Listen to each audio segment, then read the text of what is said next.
Okay, so now we're going to work on some ratio word problems to continue our lesson 53. So, ratio word problems. So most of the time when we're working with ratio word problems, we will have to use knowledge of proportions. So my first question for you is, what is a proportion? Take a second, fill it out in the little question thing. Maybe it's that way, I don't know.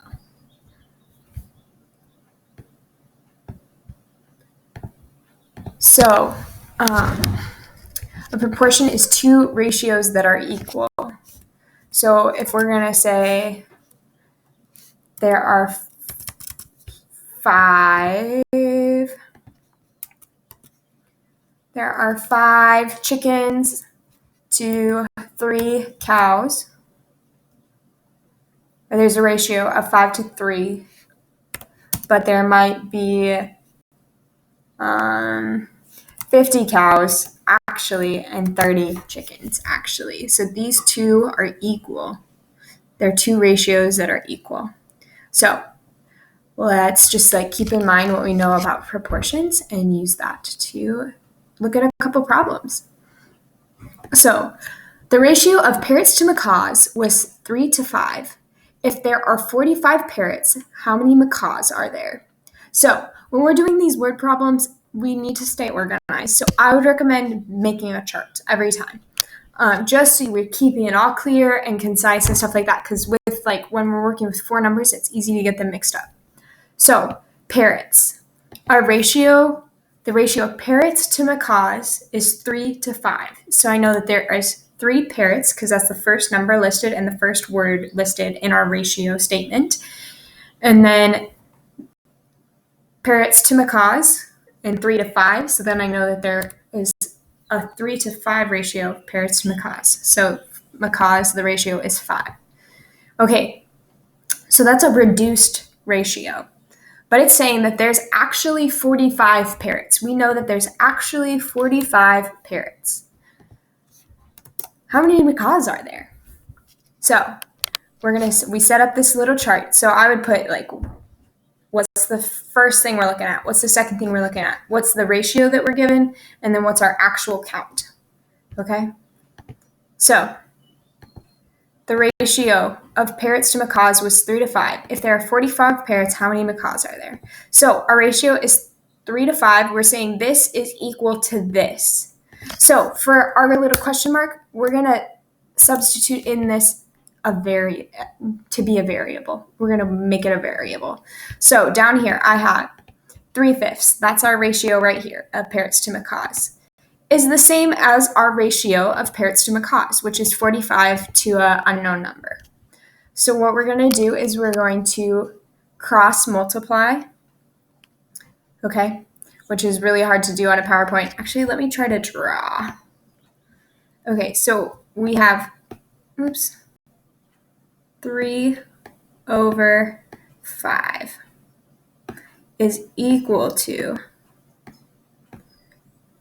45, I started with my 5.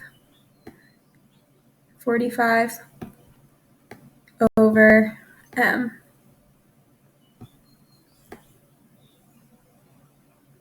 Okay, so we're going to take our 5 times our 45. So that's right here. We're taking 5 times 45, and then we're doing 3 times m.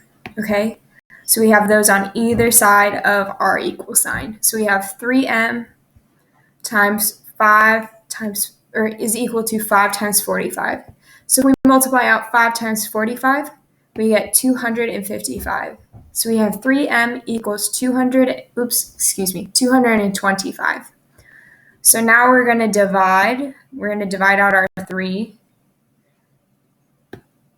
Divide it by 3 over here. That's what this number is. And then 225 divided by 3 is equal to 75. Okay? 75. What does that number represent? What does that mean? What is that the number of? What were we solving for?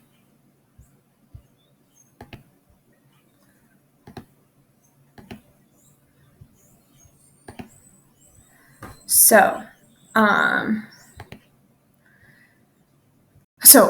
that number represents 75. There were 75 macaws. That's the kind of bird. So if we go back to our chart, now we know that there are 75 macaws. Okay?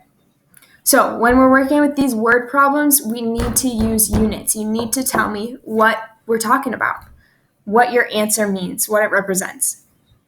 So I would even recommend maybe write a sentence. This is a sentence right here. I just need to add a period. So let's go back and read our problem. The ratio of parrots to macaws was 3 to 5. If there are 45 parrots, how many macaws are there? So my answer is there are 75 macaws. That answers the question. That's what they were asking us. Okay, another thing, sometimes they'll get you, is what would the answer be if they asked how many birds are there in total? So if we calculated, we figured out that we have 45 parrots and we have 75 macaws. So then we would just add 45 parrots plus 75 macaws is equal to what? Okay, so that's equal to 120 if I did my math right, which could have got it wrong, but I think I got it right. Okay, so let's try another one. So in the auditorium, the ratio of boys to girls was 3 to 5, or 5 to 4. Okay, the ratio of boys to girls was 5 to 4. If there were 200 girls in the auditorium, how many boys were there? So you, on a piece of paper, on a sticky note, pretend to draw it on your table. Try to make your chart. Okay, so this is how I have my chart set up. Look at yours, look at mine. What's the same, what's different? So I put boys on top, girls on the bottom. We know that there's a ratio of 5 boys to 4 girls. We know there's 200 actual girls. So now we're going to calculate. So what we need to do is we need to cross multiply.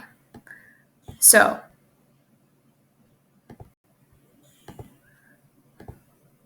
we're taking our 5/4 is equal to, we don't know how many boys, so I used the variable of b over 200. Okay, so 5/4 times 200. So we're going to cross multiply.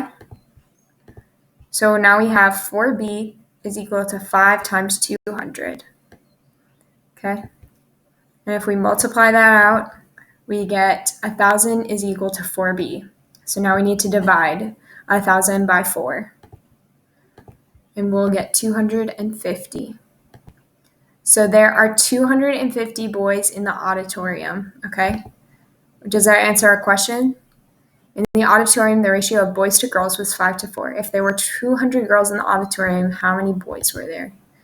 So we said that there are 250 boys in the auditorium. That answers our question. Okay, so they didn't ask you this, but I'm going to ask you this. How many boys and girls are in the auditorium? So we know that we have 200 girls in the auditorium. And then we know that there's 250 boys in the auditorium. So that means there's 450 total boys and girls in the auditorium. Did I spell it right? Yes. Okay. Sweet. I think that's all for today. If you guys have questions, stop by my office hours. I'm happy to help. Do the practice set. If you have questions, let me know.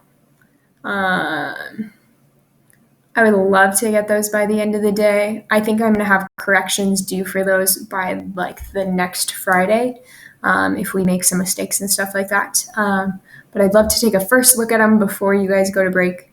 So please submit those as soon as you can. If you have missing work, try to get it to me today so I can get grades updated. I think it's midterms this week, so you want your grade in the grade book to be as accurate as possible. So if you have work that's done but just not submitted, make sure you submit it. Or if it's not done, try to get it done if you can today. I hope you all have a lovely Easter break. Stay safe, stay healthy. I'll be praying for you guys. Keep up the good work. Enjoy time with family.